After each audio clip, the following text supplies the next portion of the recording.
Hello everyone, my name is Nikhil and welcome to the channel. आज का video SBI clerk के ऊपर है। आज ही इसकी नोटिफिकेशन निकली है और डिटेल डिस्कशन करने वाले हम लोग आज के इस वीडियो के अंदर। बिना टाइम वेस्ट किए हुए सीधा स्लाइड के ऊपर चलते हैं। तो एसबीआई क्लर्क की नोटिफिकेशन निकल चुकी है। बहुत अच्छी बात यह है कि इतने ज़्यादा पोस्ट निकले हैं कि लास्ट के 5-6 साल भी शर्मा जाएँ। तो आपके सामने सबसे पहले हम लोग पोस्ट के ट्रेंड्स ही डिस्कशन कर लेंगे। तो इस साल यानी 2023 में 8773 टोटल पोस्ट निकली हुई है। लास्ट के 2 सालों से आप कंपैरिजन करो यार, तो 5400 और 5000 मात्र इतनी पोस्ट आपकी निकली हुई थी। और ये बढ़ी हुई पोस्ट मैं आपको बता रहा हूं, जो आपको ये दिख रही है ना, ये बढ़ी हुई पोस्ट है। मतलब नोटिफिकेशन में तो पोस्ट निकलती है, जैसे इस बार निकली है 8773, इसके बाद नौकरी लगते लगते पोस्ट बढ़ जाती है 800 से 1000 के आसपास। तो वो ये आपके सामने है कितनी ज़्यादा इसके बाद वैकेंसी रहने वाली है। तो 9,500-10 हज़ार तक टच कर सकते हैं आपकी ये वैकेंसी। दूसरी बात आपको बता दूं कि ये एसबीआई क्लर्क का जो नोटिफिकेशन है वो आपके नॉर्मल बैंक पीओ के लगभग टक्कर का ही होता है। क्यों होता है हम लोग प्रमोशन में देख लेंगे, बट आप ये समझ के चलिए कि इसका लेवल बहुत अच्छा खासा होता है। नॉर्मल किसी बैंक पीओ के आप टक्कर में लेके चल सकते हो। यहाँ पे गलती से एसबीआई पीओ लिख दिया गया है, आप इसको क्लर्क ही लेके चलना। ये एसबीआई पीओ नहीं है, ठीक है। जो ये नीचे की चीज़ें दी गई है ना, वो आपके क्लर्क की है, बस वो गलती से पीओ लिख दिया गया है। सबसे पहले कुछ इंपॉर्टेंट पॉइंट्स के बारे में बात कर लेता हूं, जो कि इस फॉर्म को भरने से पहले आपको समझ में आ जाना चाहिए। सबसे पहले आप देख लो कि there is no provision for inter circle transfer. मतलब यहाँ पर जो क्लर्क की पोस्ट है वो राज्यों के हिसाब से है, सर्कल के हिसाब से है। आप अगर एक सर्कल में नौकरी पा ले तो आपको लगता है कि भाई मैं तमिल से अप्लाई कर लेता हूँ, मुझे तमिल भाषा आती है, मेरे को वहाँ पे इजीली नौकरी मिल जाएगी, कट ऑफ कम है और वापस आ जाऊँगा उत्तर प्रदेश में नौकरी करने के लिए। ऐसा नहीं हो सकता, कोई ट्रांसफ़र ऐसा ये लोग नहीं करेंगे। आप जिस सर्कल में अप्लाई किए रहोगे ज़िंदगी भर उसी सर्कल में आपको नौकरी करनी है। सेकेंड पॉइंट क्या है, candidates can apply for vacancy in one state और यूटी ओनली। आप किसी एक ही राज्य या फिर यूनियन टेरिटरी से अप्लाई कर सकते हो, 2 से नहीं कर सकते हो, करोगे कैंसिल हो जाएगा। अब हमारा थर्ड पॉइंट, थर्ड फोर यहाँ गलती से लिख दिया गया, ये एक ही हमारा पॉइंट है। लिखा यहाँ पर ये गया साफ साफ कि जिस भी राज्य से अप्लाई आप लोग करोगे, उस राज्य की जो ऑफिशियल लैंग्वेज है उसके अंदर आपको पढ़ना, लिखना, बोलना और समझ होनी चाहिए। यानी आपको 3 आती है तो समझ तो है ही, तो लिखना, पढ़ना, बोलना आपको आना चाहिए उस भाषा के अंदर, ठीक है। लोकल लैंग्वेज जो भी होगा उसके भी लिस्ट में आपको इस वीडियो में बताने वाला हूँ, ठीक है। और यही आपको लिखा हुआ है कि लोग एक टेस्ट भी लेंगे आपका लोकल लैंग्वेज का, कि आपको आता है कि नहीं। 12th में अगर आपने या 10th में उस लोकल लैंग्वेज को एज अ सब्जेक्ट पढ़ा है तो आपका वो टेस्ट भी नहीं होगा। ये सारे इंपॉर्टेंट पॉइंट्स देख लिए हैं। इन सारे पॉइंट्स के ऊपर आज के इस वीडियो में डिस्कशन करने वाले हैं हम लोग। पोस्ट के ट्रेंड तो आपने पहले ही देख लिए हैं। तो आइए सबसे पहले डेट्स के बारे में बात करते हैं। डेट्स के बारे में बात करें तो 16 नवंबर को नोटिफिकेशन निकल चुका है और 17 नवंबर यानी आज से आप इस फॉर्म को अप्लाई कर सकते हो। कब तक? 7 दिसंबर तक आप अप्लाई कर सकते हो। एग्जामिनेशन की बात करें तो जनवरी 2024 में इसका प्रीलिम्स एग्जामिनेशन और फरवरी 2024 में इसका मेंस एग्जामिनेशन हो जाएगा। ये आपके डेट सारे के सारे टेंटेटिव हैं, कंफर्म नहीं है।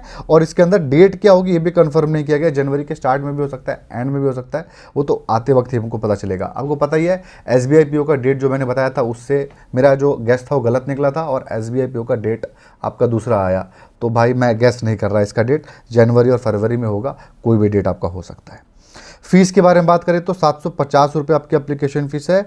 जनरल, ओबीसी, ईडब्ल्यूएस के लिए, एससी एसटी, फिजिकली हैंडीकैप्ड के लिए निल है, 0 रुपीज़ एप्लीकेशन फीस है।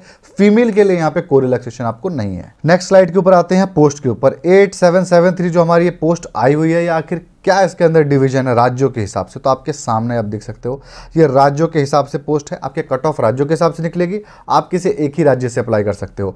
8773 से आपको कोई मतलब नहीं है। आप अगर सिक्किम राज्य के हो, डोमिसाइल का यहाँ पे मतलब नहीं है, सिर्फ और सिर्फ भाषा का है। सिक्किम से अप्लाई करने के लिए ज़रूरी नहीं कि आपको सिक्किम का वासी होने की ज़रूरत है, वहाँ की बस भाषा आती होगी तो आप अप्लाई कर सकते हो। डोमिसाइल का यहाँ पे कोई गेम नहीं है। तो सिर्फ और सिर्फ यहाँ पर आप देख सकते हो 4 ही पोस्ट है। तो आपके लिए 8000 नहीं, मात्र 4 पोस्ट पर आपको फाइट करनी है और टॉप 4 में आपको आना है सिक्किम राज्य के अंदर। ऐसे ही आपके सामने आप पोस्ट देख सकते हो। राजस्थान के अंदर 940 आपकी यहाँ पे पोस्ट निकली हुई है, 820 गुजरात में है। गुजरात के अंदर बताऊं कट ऑफ कम जाएगा, बिल्कुल कम जाएगा, क्योंकि इस बार पोस्ट काफ़ी ज़्यादा निकली हुई है और आपकी पोस्ट के हिसाब से मुझे लगता है इस बार कट ऑफ काफ़ी कम जाने वाला है। 8 से 10 नंबर का अंतर हो सकता है जहाँ तक मुझे लग रहा है। तो जिनको गुजराती भाषा आती है ना, पर उनके लिए तो बहुत ही अच्छी अपॉर्चुनिटी है। उसके बाद सबसे ज़्यादा पोस्ट कहाँ पर है तो उत्तर प्रदेश में है, 1781, 1781। सबसे बड़ा झटका लगा है महाराष्ट्र के बच्चों को। बिल्कुल भाई, सारे मराठी लोग यहाँ पे दुखी होंगे क्योंकि मात्र 100 पोस्ट है। बहुत ज़्यादा पोस्ट रहती है, 500 से 1000 तक पोस्ट रहती है। आपको बता दूं नॉर्मली यहाँ पे 100 पोस्ट देकर के डिसअपॉइंट किया गया है महाराष्ट्रियन पीपल को, क्योंकि यहाँ पर आपके 100 से ज़्यादा पोस्ट होनी चाहिए। बिल्कुल 500 पोस्ट कम से कम होने चाहिए थे, लेकिन मुझे लगता है कि यहाँ पर पोस्ट आपको बढ़ेगा। जो पोस्ट बढ़ने का चांस सबसे ज़्यादा मुझे महाराष्ट्र में ही लगता है, बाकी इसके अंदर कहीं पर भी आपका पोस्ट बढ़ सकता है। तो इनमें से किसी आप एक ही राज्य के लिए अप्लाई करोगे। ये सारी पोस्ट मिला के 8283 है, और 490 जो हमारी पोस्ट है ये लास्ट ईयर की बची हुई थी, वो भी इस बार यहाँ पे ले ली जाएगी, जो कि आपकी सिर्फ और सिर्फ ESM, physically handicapped, SC ST और OBC की पोस्ट है। जनरल वाली पोस्ट इन 490 में नहीं है। ठीक है, तो एजुकेशन क्वालिफिकेशन के बारे में बात कर लेते हैं कि आखिर क्या एजुकेशन क्वालिफिकेशन चाहिए इस फॉर्म को भरने के लिए। सबसे सिंपल है, कोई भी ग्रेजुएट इस फॉर्म को अप्लाई कर सकता है। आपने BA BTech BCom BSc MBBS कुछ भी किया है, CA किया है, आप इस फॉर्म को अप्लाई कर सकते हो। कोई भी परसेंटेज का रिक्वायरमेंट नहीं हो, 33 हो 93 हो, कोई फर्क नहीं पड़ता। करस्पॉन्डेंस से आपने किया है, रेगुलर किया है, कोई फर्क नहीं पड़ता, आप इस फॉर्म को अप्लाई कर सकते हो। कोई ग्रेजुएट अप्लाई कर सकता है, ठीक है। लेकिन क्या आप फाइनल ईयर के बच्चे अप्लाई कर सकते हैं? बिल्कुल कर सकते हैं, लेकिन आपका रिजल्ट आना चाहिए कब तक? 31 दिसंबर 2023 तक आपका रिजल्ट आ जाना चाहिए। ऑनलाइन आपकी जो कॉलेज है उसकी वेबसाइट पे, यूनिवर्सिटी की वेबसाइट पे रिजल्ट आ गया तो आपको पास माना जाएगा। तो आपको 31 दिसंबर 2023 तक पास हो, यानी तब तक आपका रिजल्ट आ जाता है, आपको लग रहा है कि आ जाएगा, तो आप ये फॉर्म बिल्कुल आंख बंद करके अप्लाई करिए। आप इस फॉर्म को अप्लाई कर सकते हैं, एलिजिबल हो, ठीक है। कोई इसके अंदर और रिलैक्सेशन आपका नहीं है। एज की बात करें तो 20 साल से, नॉर्मली 18 होता है, लेकिन बैंकिंग सेक्टर के अंदर ना आपको 20 देखने को मिलता है। 20 साल से 28 साल तक के बच्चे इस फॉर्म को अप्लाई कर सकते हैं। और जो आपकी डेट है, जो उसकी काउंटिंग एज की आपको दिख रहा होगा, 1/4 से आपकी काउंटिंग होगी। और एग्जैक्टली यहाँ पे डेट लिखा गया है कि 2003 से 1995 के बीच में आप पैदा हुए हो तो ही आप अप्लाई कर सकते हो। और आपका यहाँ पे एग्जैक्ट डेट मेंशन है, तो इसके अंदर आपका कोई डाउट नहीं बचना चाहिए। जो आपका एज का रिलैक्सेशन मिलता है, SC ST 5 साल, OBC 3 साल आपका, बाकी फिजिकली हैंडीकैप्ड के सारे कैटेगरीज का 10, 13 और 15 साल का जैसा मिलता है, सेम वैसा ही है आपका। अब हम लोग आ जाते हैं सैलरी और प्रमोशन के बारे में, जिसको लेकर के बहुत डाउट रहता है। सबसे पहले सैलरी के बारे में बात कर लेते हैं। ये सैलरी स्केल है आपका, सबसे आपकी SBI क्लर्क के अंदर सबसे पिछड़े राज्य के सबसे पिछड़े एरिया में आपकी पोस्टिंग होती है, तो आपके हाथ में जो सैलरी बनेगी वो मिलेगी 32,000 रुपये, ठीक है। यही आपकी सैलरी है। आपका जो 17,900 बेसिक पे है, ये आपका इंक्रीमेंट है जो हर साल लगेगा, और आपका इंक्रीमेंट आप देख सकते हो 6 साल के अंदर 47,920 तक पहुंच जाएगा, जो कि बहुत अच्छा खासा आपका स्केल बना देगा, सैलरी बहुत ज़्यादा बना देगा। इसके अंदर सैलरी बढ़ती बहुत अच्छी खासी है। SBI क्लर्क के अंदर आपका प्रमोशन का भी बहुत अच्छा स्कोप होता है, उसको हम अभी देखते हैं। बट अगर आप अच्छे शहर में पोस्टिंग आपकी हो जाती है ना, मीडियम में भी है तो 35 से 38, और अच्छे शहर में हो जाती है, HRA अच्छा मिलता है आपको, मतलब मुंबई वगैरह में आपकी पोस्टिंग हो जाएगी, तो 50,000 तक भी सैलरी बहुत इजीली बन जाती है SBI क्लर्क की, ठीक है। अब हम लोग बात करते हैं सैलरी और प्रमोशन के बारे में। सबसे पहले जो आपको पोस्ट मिलता है वो है जूनियर एसोसिएट का, यही आपका स्टार्टिंग रैंक है। प्रमोशन आपका होता है तो आप ट्रेनिंग ऑफिसर बनते हो, इसी को हम लोग PO बोल देते हैं, ठीक है। PO एक्चुअली क्या होता है ना, वो असिस्टेंट मैनेजर की, इसके आपके रैंक 2 और रैंक 3 के बीच की एक पोस्ट होती है। रैंक 2 से ऊपर की एक पोस्ट होती है असिस्टेंट मैनेजर। PO 1 साल PO रहता है, उसके बाद असिस्टेंट मैनेजर बन जाता है। लेकिन ये यहाँ पर रैंक 2 जो इसकी है, यानी जो प्रमोशन के बाद ये रैंक 2 लेगा, यानी ट्रेनिंग ऑफिसर, ये काफ़ी समय तक रहता है, 3 साल तक कम से कम रहता ही रहता है। उसके बाद डेप्यूटी मैनेजर पे वो प्रमोशन लेता है। तो आप SBI PO अगर बनते हो तो आप लेके चलिए 3 साल के अंदर डेप्यूटी मैनेजर हो गए, लेकिन क्लर्क बनते हो तो और एग्जामिनेशन पास करते हो तब 9 साल लगेगा आपको डेप्यूटी मैनेजर बनने में। तो ये आपको अंतर पता होना चाहिए SBI क्लर्क और SBI PO के बारे में, ठीक है। बट स्टिल लोग दूसरे बैंक के PO भी आकर के SBI क्लर्क की नौकरी उठा लेते हैं, क्योंकि इसके अंदर बाहर विदेश में भी पोस्टिंग हो जाती है, बहुत कुछ इसके अंदर अच्छा भी होता है, ठीक है। ये आपको समझ में आया। इसके अंदर एक चीज़ और बता दूं, अगर आप जूनियर एसोसिएट बनते हो और आपने जैब की आपका निकल गया है एग्जामिनेशन, जैब कैब दोनों निकल गया है, तो आप मात्र 3 साल के अंदर ट्रेनिंग ऑफिसर बन सकते हो। सिर्फ एक निकला है तो 4 साल के अंदर बन जाओगे। नॉर्मली 6 साल आपके लगते हैं, तो जूनियर एसोसिएट के 6 साल लगेंगे, उसके बाद आपका 3-3 साल में प्रमोशन मिलेगा। लेकिन आपको डिपार्टमेंटल एग्जामिनेशन पास करना पड़ेगा तभी प्रमोशन मिलता है, ऐसे नहीं मिलता है। बैंक PO को भी वो पास करना पड़ता है, बट यहाँ पर इसको कंफर्म पास करना ही है, ठीक है। तो आपको समझ में आ गया, 6 साल के आसपास पीछे रहता है क्लर्क एक PO से। ये हो गया। एग्जामिनेशन पैटर्न के ऊपर आ जाते हैं हम लोग कि आखिर कौन से प्रोसेस से गुजर के आपकी यहाँ पे नौकरी लगने वाली है। तो यहाँ पे प्रीलिम्स एग्जामिनेशन होगा, मेंस एग्जामिनेशन होगा, बस 2 एग्जामिनेशन है, कोई इंटरव्यू नहीं है, और मेरिट आपकी मेंस पे बनेगी। प्रीलिम्स आपका बस क्वालिफाइंग है और दोनों के अंदर आपकी 1/4 नेगेटिव मार्किंग है। कोई सेक्शनल कट ऑफ यहाँ पर नहीं है, सेक्शन वाइज कोई भी कट ऑफ नहीं होता है कोई भी एसबीआई के एग्जामिनेशन में, पीओ आया हो या फिर क्लर्क हो, आपका पीओ क्लर्क दोनों में। पहला देख लेते हैं प्रीलिम्स एग्जामिनेशन। इसके अंदर आपके 3 पेपर होंगे, इंग्लिश, न्यूमेरिकल एबिलिटी और रीजनिंग। इंग्लिश आपका 30 क्वेश्चन 30 मार्क्स का है, बाकी दोनों आपके 35-35 क्वेश्चन 35-35 मार्क्स है। सॉल्व करने के लिए 20-20 मिनट मिलेगा। हर सेक्शन का आपको अलग टाइमिंग मिलेगी, लेकिन कट ऑफ अलग नहीं निकलेगा, कट ऑफ एक ही निकलता है इसके अंदर, ठीक है। 100 क्वेश्चन 100 मार्क्स सॉल्व करने के लिए आपको 1 घंटा मिलेगा। 1/4 नेगेटिव मार्किंग है और नो सेक्शनल कट ऑफ है। आपको ये चीज़ क्लियर हो गया होगा।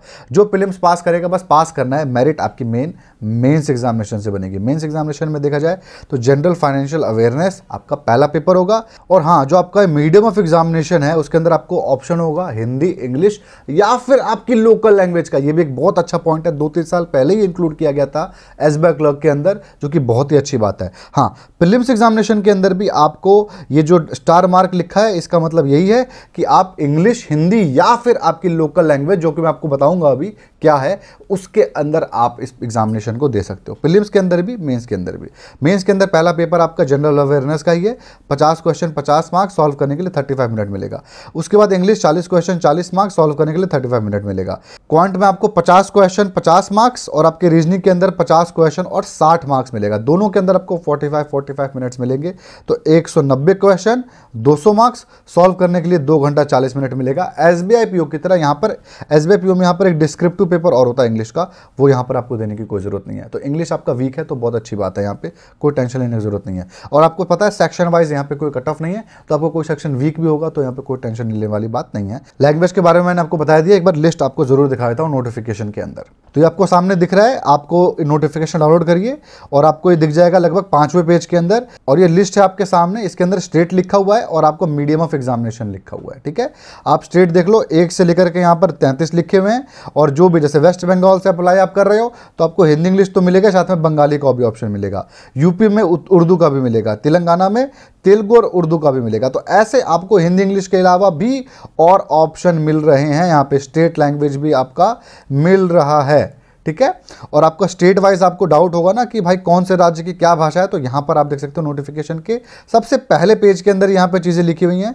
आपका सर्कल लिखा हुआ है, अहमदाबाद सर्कल में गुजरात राज्य आता है और उसके अंदर गुजराती भाषा आपको आनी चाहिए। यहाँ पे हिंदी इंग्लिश का कोई नहीं एग्जाम होगा, सिर्फ और सिर्फ गुजराती के बारे में बात होगा।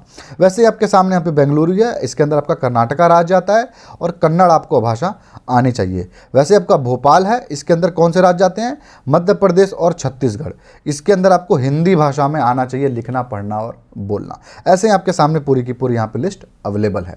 तो हमने देख ली चीज़ें। अब हम लोग आते हैं नेक्स्ट स्लाइड के ऊपर, बुक्स के बारे में बात करते हैं। अगर आप किताबों में इंटरेस्टेड हो, कम दिन बचा हुआ है, नए आप तैयारी करने वाले हो, आपको लग रहा है भाई कैसे तैयारी करें, इतने सारे इसके अंदर सब्जेक्ट्स हैं, कैसे पढ़ाई करें, तो सिंगल किताब जो यहाँ पे आपको रिकमेंड करता हूँ वो ये है अल्टीमेट गाइड टू प्रीलिम्स और मेंस। सबसे अच्छी बात यहाँ पे है कि प्रीलिम्स और मेंस दोनों की आपकी तैयारी इस बुक से हो सकती है।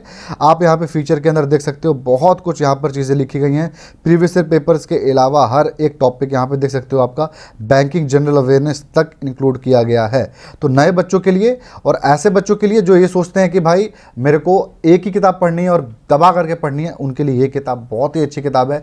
लिंक डिस्क्रिप्शन में अवेलेबल है, आप चाहो तो इस किताब को परचेस कर सकते हो, एसबीआई क्लर्क की किताब। इसके साथ आप प्रैक्टिस सेट के लिए, अच्छा ये प्रैक्टिस सेट नहीं, हिंदी मीडियम वाले बच्चे एसबीआई क्लर्क के लिए अगर बुक ढूंढ रहे हैं तो अरिहंत पब्लिकेशन की ये आपके सामने किताब है। ऊपर वाली दिशा पब्लिकेशन की थी, ये आपकी अरिहंत पब्लिकेशन की किताब है। बहुत अच्छी किताब है ये हिंदी मीडियम की, आप इसको भी परचेस कर सकते हो। ये लास्ट ईयर की किताब है। अगर आप इंग्लिश मीडियम पढ़ सकते हो ना तो ये वाली किताब आप परचेस करना, ये थोड़ी सी ज़्यादा नई किताब है इससे, ठीक है। अब हम लोग आ जाते हैं प्रैक्टिस सेट के ऊपर। ये प्रैक्टिस सेट किताब मुझे बहुत पसंद है क्योंकि इसके अंदर प्रीलिम्स और मेंस दोनों की ही प्रैक्टिस सेट है। और लेटेस्ट पैटर्न जो आपका था ना एसबीआई क्लर्क का, उसका जब जब पेपर हुआ है 2016 से लेकर के 22 तक और मेंस का 9 से 22 तक सारा पेपर दिया हुआ है। मतलब सारे प्रीवियस ईयर पेपर्स आपको एक ही किताब में मिल जाएंगे। ये मुझे बेस्ट बात लगी। लिंक डिस्क्रिप्शन में अवेलेबल है, आप चाहो तो इस किताब को परचेस कर सकते हो। याद रखना 4th एडिशन ही आपको परचेस करना है। तो ये किताब हो गई आपको, ठीक है। इन सब की लिंक आपको मिल जाएगी। हाँ, अब हम लोग सिंगल किताब के ऊपर आ जाते हैं हैं कि भाई आपको लग रहा है कि मेरी तैयारी तो अच्छी चल रही है सर, सिंगल किताब छोड़ो, ऐसे किताब बताओ जिसके अंदर से 50% क्वेश्चन एग्जामिनेशन में डायरेक्ट लड़ें। सिर्फ क्लर्क ही नहीं, मैं SBI PO की तैयारी करता हूँ, IPS PO, IPS क्लर्क, जितने भी बैंक PO क्लर्क आता है सबकी तैयारी करता हूँ भाई। तो आंख बंद करके आप ये किताब लो, लिंक डिस्क्रिप्शन में अवेलेबल है।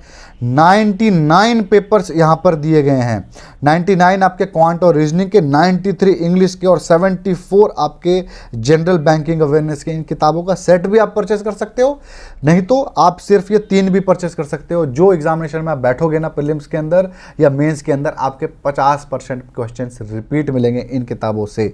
तो ये बहुत अच्छी किताबें हैं, बहुत अच्छा इनिशिएटिव है, लिंक डिस्क्रिप्शन में अवेलेबल है। आप इन किताबों को इंडिविजुअली भी परचेस कर सकते हो, ओवरऑल भी परचेस कर सकते हो। अब आप सिंगल किताब के बारे में बात करते हैं कि भाई सिंगल किताब बता दो तैयारी के लिए। तो अगर आप बस SBI क्लर्क इसलिए दे रहे हो क्योंकि पोस्ट काफ़ी ज़्यादा निकली हुई है, तो आप ये किताब परचेस कर लो। और SSC और रेलवे देते हो तो आप ये फास्ट ट्रैक अर्थमेटिक पे ही स्टिक रहना। अगर आप पूरे के पूरे भाई बैंकिंग वाले ही बंदे हो तो एसेंशियल क्वांट वाली किताब ले लेना, इसके लिंक डिस्क्रिप्शन में अवेलेबल है। रीजनिंग की बात करें तो शॉर्टकट इन रीजनिंग और आपका जनरल रीजनिंग, यह आप किताब परचेस कर सकते हो। दोनों ही किताबें आपके SSC और बैंकिंग दोनों के अंदर काम आ जाएगी। ये वाली जो किताब आपकी यहाँ पर है शॉर्टकट्स वाला, ये सिर्फ और सिर्फ बैंकिंग के लिए शॉर्टकट्स वाली किताब है, तो ये भी काफ़ी अच्छी किताब है। इसके अलावा एस चांद पब्लिकेशन की आप किताब परचेस कर सकते हो। उनकी फोटो मैं यहाँ पे नहीं लगा रहा हूँ क्योंकि वो लोग कॉपीराइट क्लेम विलेम कर सकते हैं, इसलिए मैं उनकी फोटो नहीं लगा रहा हूँ। एस चांद पब्लिकेशन की भी आती है, RS अग्रवाल की, आप उसको भी परचेस कर सकते हो।